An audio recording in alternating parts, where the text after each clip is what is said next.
vehicles, went and assembled it close to Zojila Pass, and then we exposed the enemy to the tanks. The only answer the enemy had was to run away from there.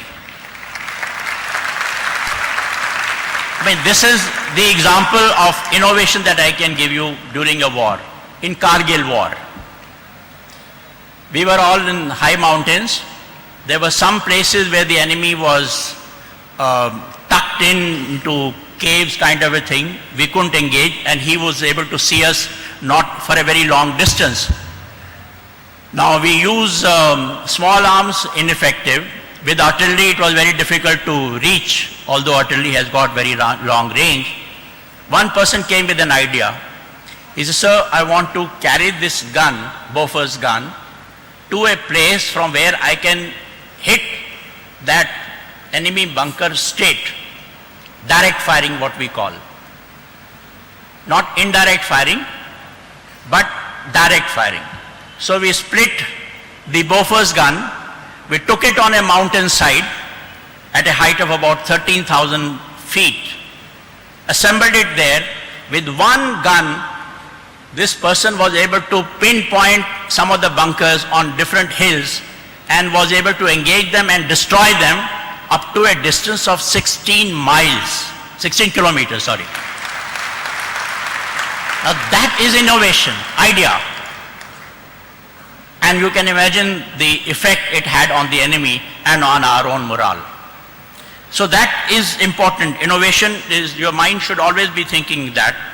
And even, I'm just giving you a Peter Drucker's quote. I'm not so familiar as some of you are, but even he said that the second function of business, first of course is having a good customer, is innovation. That is the provision of better and more economic goods and services.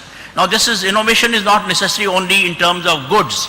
It is also important in your organizational changes. That is also innovation. If you can change your organization to deliver things much better, much faster. So as you pay attention to details, you should continuously encourage your people in the organization to challenge the process and look for innovations all the time. I mean, that is something which you need to encourage your people in the organization.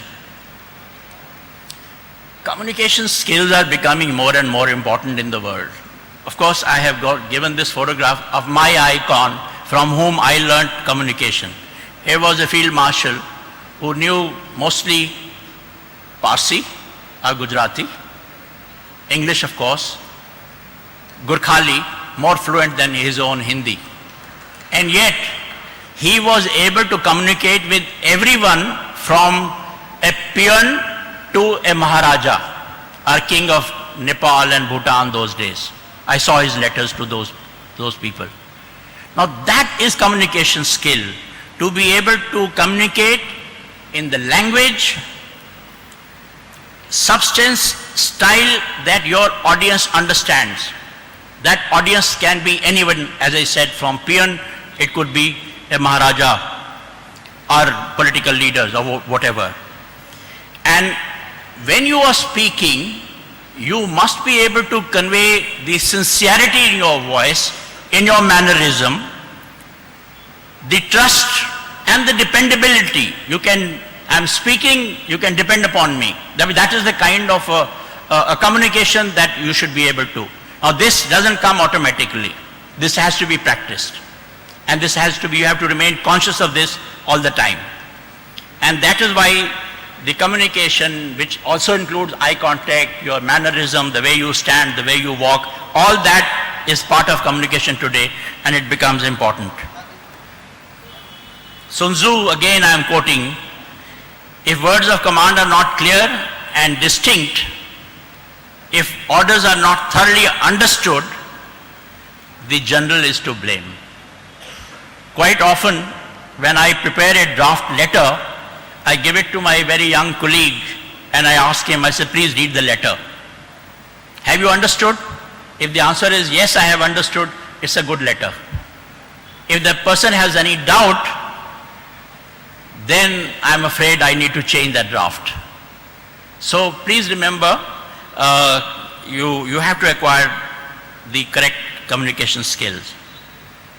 We talked about team. As I said, team building, running a team is the most important aspect in any organization. And in that team, as I said, it's always trusting each other. In the armed forces becomes important because you are trusting each other's life, you know. More people die because they want to save their comrade in war than they think of anything else, including motherland. Motherland is important, it's always at the back of the mind. But you will find that a very large number of boys give up their life because they want to help their colleagues, their buddies. So that is the kind of team spirit that you need to develop and relationship with your colleagues.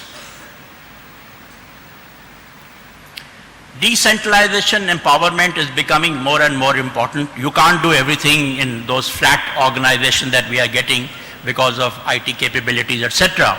So you have to look for decentralization and empowerment. And when you look at this decentralization, always remember the junior leader is required to lead the team in a field to achieve what goals the senior has laid down for him.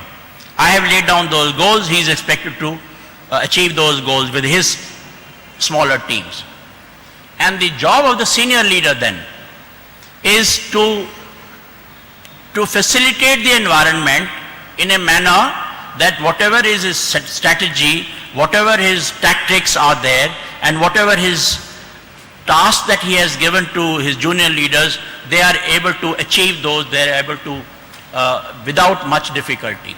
So the job of a senior then becomes facilitating the environment and not doing everything.